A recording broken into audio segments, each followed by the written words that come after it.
好，大家好，我小雷。今天的视频聊起我非常喜欢的拉力车型，来自雅马哈 Tenere 700。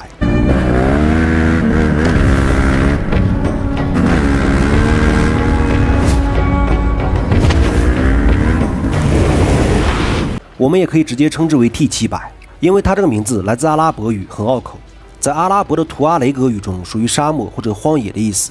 说的直白一点，跟飞霜一样，有一定纪念含义。因为 T700属于雅马哈的 XT 车系。这个车系最早发布于1976年，当时叫 XT500，以单缸、大扭矩、紧凑的底盘为主。可以说 XT500是1980年代最具有标志性的摩托之一。后期1983年推出的 XT600Z， 从 600Z 开始就带有 Tenere 的名称。1980年末代推出了双缸的 XTZ750 Super Tenere， 1990年初代推出了 XTZ660。这个车型直到2016年停产，后期2019年推出了升级版的 T700。而我为什么单独说喜欢 T700？因为如今的 ADV 车型变得越来越重、越来越大、越来越复杂，而 ADV 车型也称冒险车型，它应该具有越野能力，通过沙漠、沼泽、泥地、水地都可以，所以最好是更轻、更小、更简单、更适合越野，有良好的脱控能力，包括易于维修的特点。而这些条件 T700 很符合，它没有骑行模式，没有牵引力控制，没有巡航控制，没有液晶屏。全车最智能的地方是有个 ABS 还是可关闭的，属于很纯粹的长途冒险拉力车型。假如 XT172 是可以满足你所有体位的少妇，且可以精准控制排气量，包括节气门开度，还有多种模式可选，比如野外、家里、卫生间，并且支持自定义，老少皆宜。而 T700 则完全不一样，更像一个身经百战的海王，已经深刻的明白牛仔不在大小，在于技术好，在于环好。而这个时候就需要同样是海王的老手去征服。所以说能不能征服沙漠之花，就要看你的技术，因为这可不是在家里、在卫生间、在床上，小妞子们。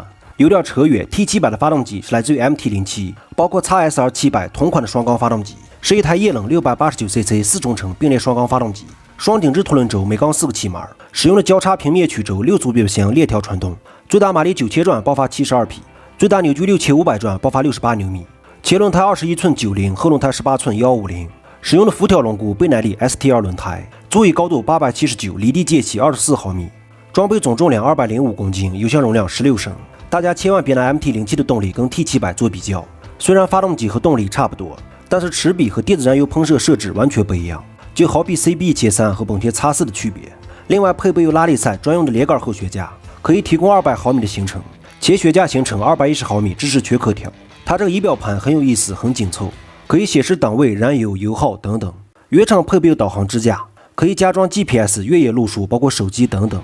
原厂提供底盘装甲 Rally 版的面积更大。这个车头是一个拉力赛前脸，配备有4个 LED 大灯，看起来很有气势。说到 Rally 的型号，提供原厂的水箱护网、越野护杠和更大的底盘装甲，包括汽车大架、后尾箱支座以及边箱支架和铝合金边箱。另外，它这4个前大灯属于投影灯，有调节按钮可以调整光束。另外 T700 国内是有的，只是很少，因为雅马哈没有引进，所以只有小帽。视频最后总结一下，它用的是 KYB 减震鲍鱼卡钳，拉力赛专用的双摇篮车架。配合向后的重量平衡，可以轻松抬起前轮，因为它前面的重量是48%，后面的重量是52%。外媒给的评价 T700 在2档或者3档，可以以2000转的转速拖上山坡，想想真觉得好玩。不过好玩归好玩，这个玩意儿不便宜。另外这个车分为2个型号，一个是 T700， 一个是 T700 Rally。同类型的还有吹森700，包括吹森700 GT， 这2款车应该属于城市型号。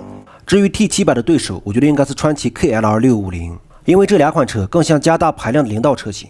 就聊这么多吧，这个车我也没有借过，只是非常感兴趣，哪里不对多多指点，争取未来借到可以出个视频。感谢观看，拜拜，再见。